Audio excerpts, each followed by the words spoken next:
ਅੱਜ ਫੈਸਲਾਬਾਦ ਜਿਹੜਾ ਵਾਕਿਆ ਪੇਸ਼ ਆਇਆ, ਮੈਂ ਉਹਦੀ ਮੁਜ਼ੰਮਤ ਕਰਨਾ ਕਿਉਂਕਿ ਇੰਤਹਾਈ ਅਫਸੋਸਨਾਕ ਮਾਮਲਾ ਹੈ। ਅੱਜ ਇੱਕ ਔਰਤ ਨੇ ਫੈਸਲਾਬਾਦ ਨਬੀ ਹੋਣ ਦਾ ਦਾਅਵਾ ਕੀਤਾ और उन्हें अपने बेटे ਨੂੰ ਕਿਹਾ ਕਿ ਇਹ ਮੇਰਾ बेटा इमाम मेहदी है।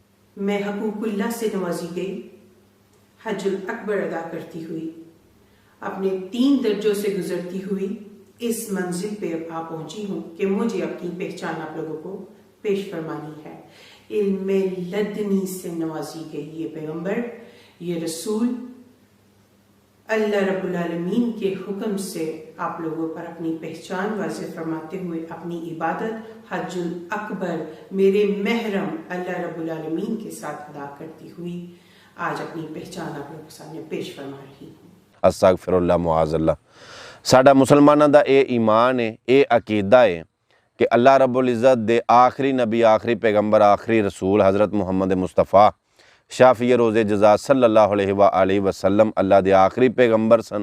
उन्हां तो बाद क़यामत तक कोई नबी, कोई पैगंबर, कोई रसूल आउणा ही नहीं। उन्हां उत्ते नबूवत दा सिलसिला बंद होया। लिहाजा कोई भी अगर नबी होने दा, पैगंबर, रसूल होने दा दावा करेगा तो वह झूठा होएगा और काज़ब होएगा और अल्लाह रब्बुल इज़्ज़त दी तरफों झूठियां उत्ते लानत है।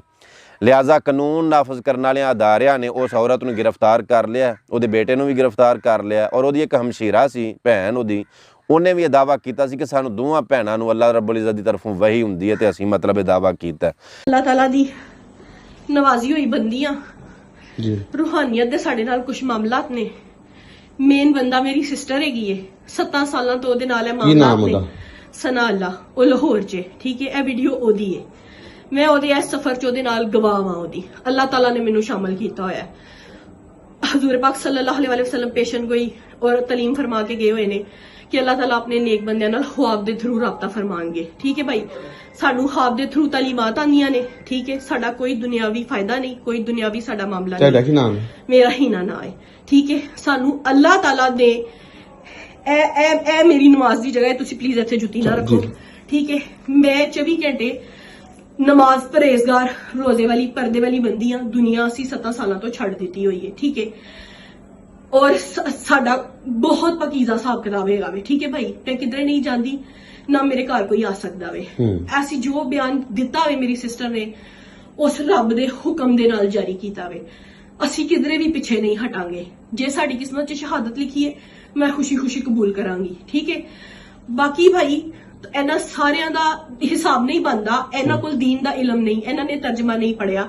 मैं तुहानू कह रही हां कि किसी लिहाजा उन्होंने गिरफ्तार कर लिया गया। मैं रिक्वेस्ट करांगा, दरखास्त करांगा कि सही कानूनी तकाज़ियां नूं पूरा करदियां होइयां कानून नाफज करने वाले अदारे सही एक्शन लैके ते इंसाफ करन ताकि साडे मुल्क, साडे वतन, साडी कौम और साडे मज़हब दीन इस्लाम का कोई किसी किस्म का नुकसान ना हो।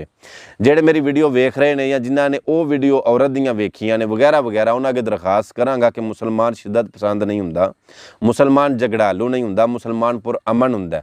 जिन्ना दुख तुहानू में उन्ना ही दुख मैनू में, जिन्ना अफसोस तुहानू में उन्ना ही मैनू में, जिन्ना गुस्सा तुहानू में उन्ना ही मैनू भी ये वीडियो वेख के गुस्सा आया।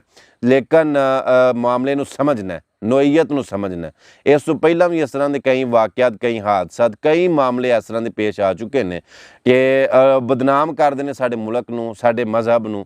इस तरह का काम करके या करवा के वो कोशिश कर रहे हैं कि साडे मुल्क का नुकसान किया जाए या साडे दीन का, मज़हब का, इस्लाम का नुकसान किया जाए। असां इस तरह का कोई किसी नूं मौका नहीं देना।